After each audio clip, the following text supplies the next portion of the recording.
Assalamualaikum warahmatullahi wabarakatuh. Salam bahagia Ibu dan Bapak Guru seluruh Indonesia.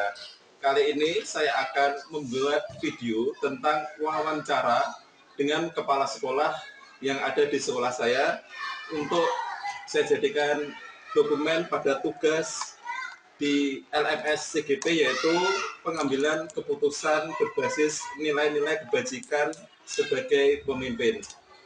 Kali ini saya bersama dengan Bapak Dr. Andes Haryono. Beliau adalah kepala sekolah saya. Beliau adalah kepala sekolah idola di kecamatan saya. Dan hari ini kita akan bersama beliau.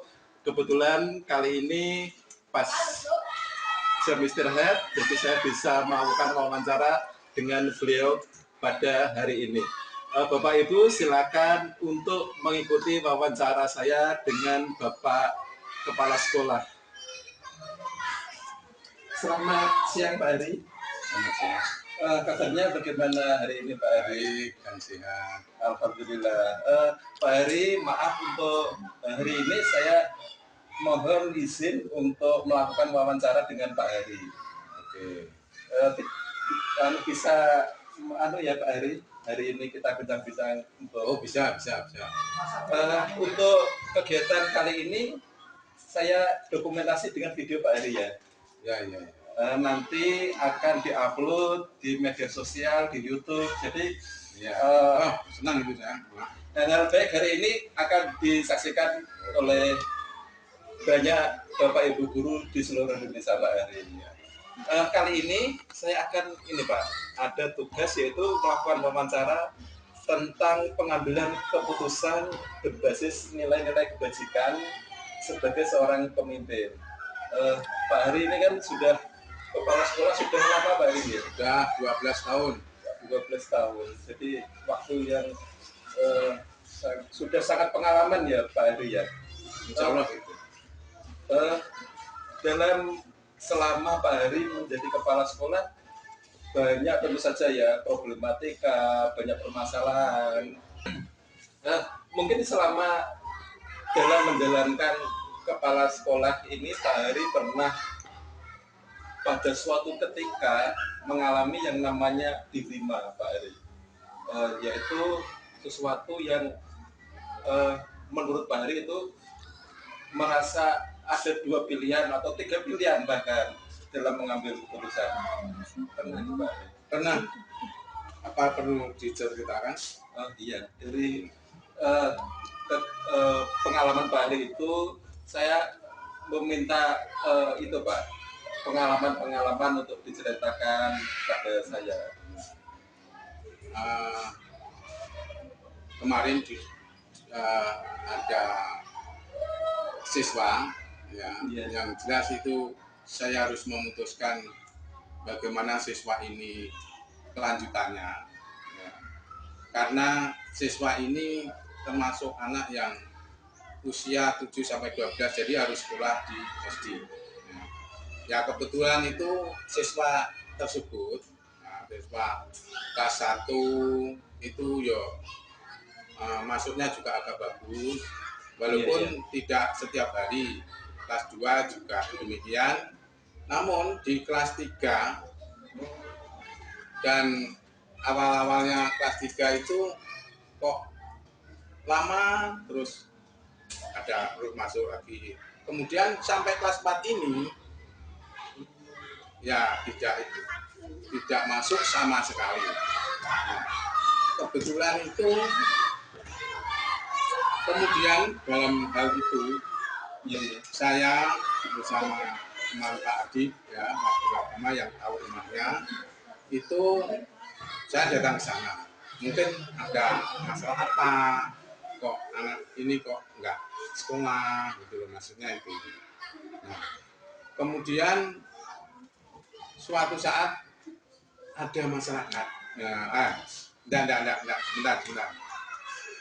Di sana ternyata anak itu kok bulanan, enggak main di rumah ya. Kok enggak di sekolah. Nah, saya suruh untuk sekolah ya. Terus sama orang tuanya juga saya ya orang tuanya saya beritahu bahwa anak ini karena maaf ya orang tuanya memang kerja keras, kerja di ladang, mungkin kurang pengawasannya anak ini di rumah, dikira sudah sekolah tapi kenyataannya nggak sekolah. Ternyata kemudian orang tuanya saya beritahu bahwa ini tidak sekolah. Nah, katanya orang tuanya sekolah ini suruh ngantar Pak, padahal sudah saya antar belum. Kami bersetuju, dia ngangguk bersetuju, soalnya orang tua sendiri dulunya top berapa kelas berapa itu berapa Kemanten istilahnya ya, Pak ya dulu.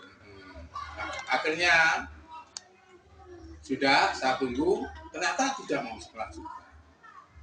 Tapi anak itu naik kelas oh, kelas 3 tadi loh kelas 3 awalnya kan dari kelas 3 tadi yang jarang kelas 3 ke kelas 4 kok naik.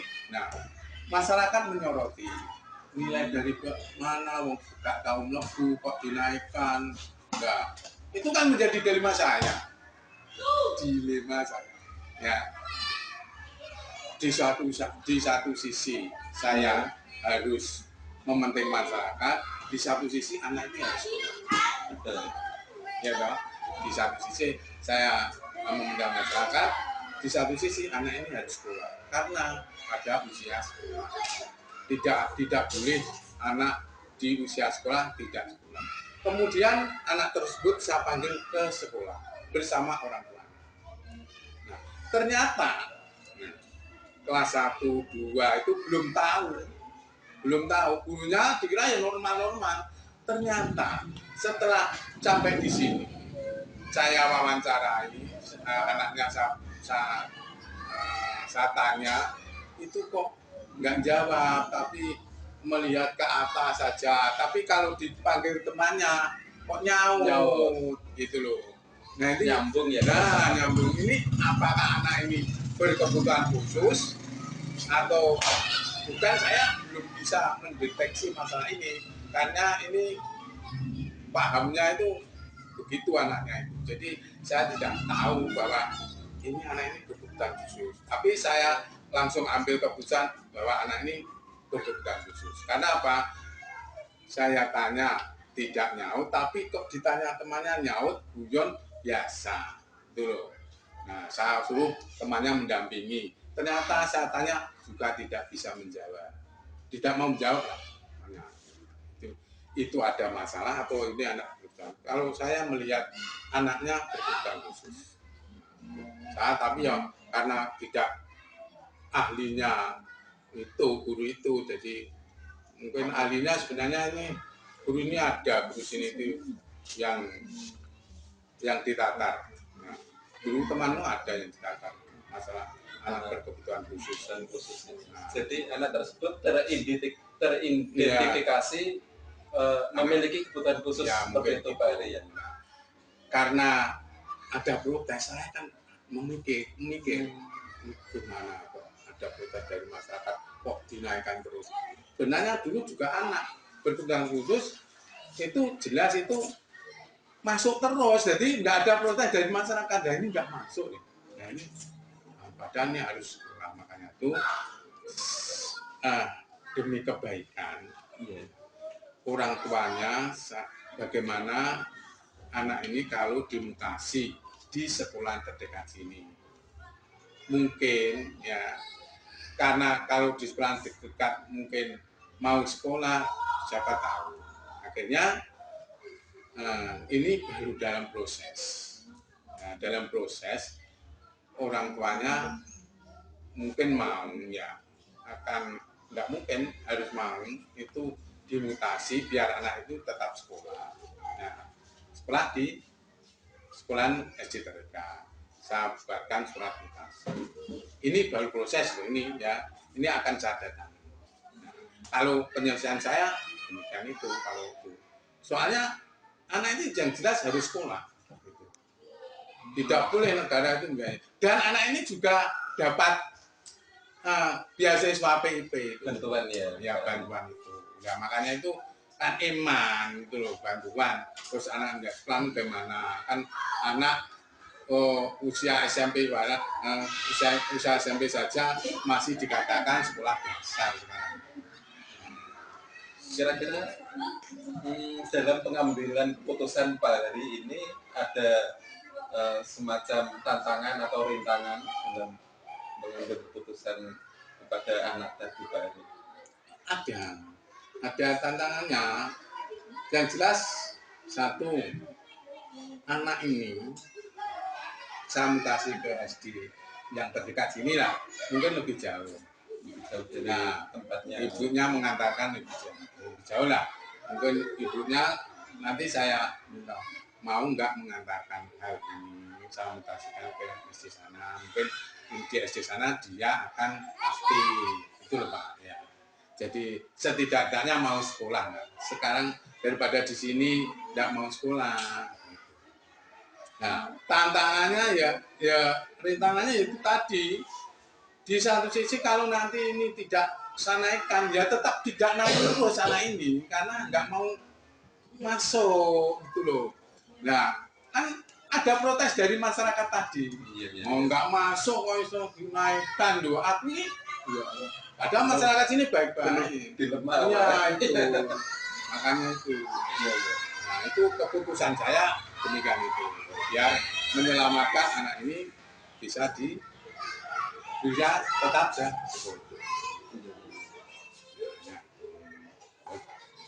Ya itu. Kalau menurut saya itu. Ya mungkin keputusan saya ini kurang bijak ya, tapi daripada anak ini tidak sekolah. Dan anak ini kalau tetap tercatat sebagai di sekolah di sini, nantinya di masyarakat tetap akan dapat protes saya ini. Nah, gitu. Jadi tindakan yang diambil Pak Hari adalah dengan itu tadi ya, memutasi, tapi SD itu yang terdekat. SD terdekat. Ya, saya mau mengusahakan bagaimana anak ini bisa sekolah. Menurut Pak Hari itu sudah tindakan yang paling efektif. Iya, karena ini akan saya tempatkan di SD yang itu, di SD yang berkebutuhan khusus jauh sekali dan itu anaknya orang tidak mengerti bagaimana tindakan. SD itu mestinya harus mau menerima anak yang demikian, tapi anak itu tidak mau sekolah di sini. Mungkin nanti bisa melakukan SD yang satu tadi. Itu. Kira-kira ada hal yang mungkin bisa saya pelajari atau saya dapatkan nasihat dari Pak Hari untuk saya ke depannya Pak Hari. Umpama saya menghadapi masalah seperti ini Pak Hari. Ya, masalah itu harus dilihat dulu. Ya, masalah itu harus dilihat dulu. Bagaimana segi negatif dan positifnya. Ya. Kalau mengambil keputusan yang baik, yang positifnya yang banyak itu diambil keputusan. Dan mengambil keputusan harus tegas. Harus tegas. Tidak boleh terus ini blender sini tidak boleh. Misalnya ada masalah guru dengan guru itu yang efektif yang mana yang harus dipilih. Itu misalnya keputusan Pak Mul misalnya dengan keputusan Bu Anies misalnya, kita harus padahal itu sama-sama baiknya dan itu sama-sama pentingnya, tapi saya lebih condong ke Pak Mul misalnya. Karena apa? Masyarakat saya mungkin lebih kenalan Pak Mul.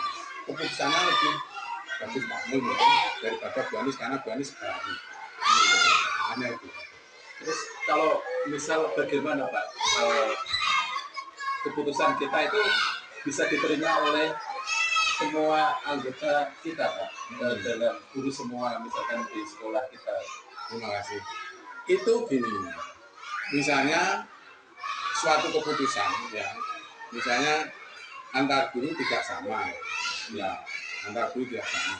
Namun biar tidak menyakiti oleh guru yang lain harus diberitahu bahwa ini dengan alasan begini, Diberi pengertian. Nah, dan untuk selanjutnya setelah keputusan ini mungkin keputusan ini akan bisa diambil. lain lagi. Tapi harus diberi pengertian dan harus punya alasan yang Alasan baik, yang yang tepat untuk kelihatannya sudah banyak pengalaman yang saya dapatkan dari ini Pak Heri. Jadi untuk wawancara pada kali ini saya rasa sudah cukup Pak Heri. Terima kasih atas waktunya. Mungkin suatu saat kita bisa bincang-bincang lagi Pak Heri ya. sharing nggak apa-apa di suasana enggak itu nggak apa-apa, sharing pokoknya bagaimana silakan. Demi semuanya ini demi kemajuan hanya itu yang Terima kasih Pak Heri. ya. Sampai ketemu lagi. Assalamualaikum warahmatullahi wabarakatuh. Waalaikumsalam.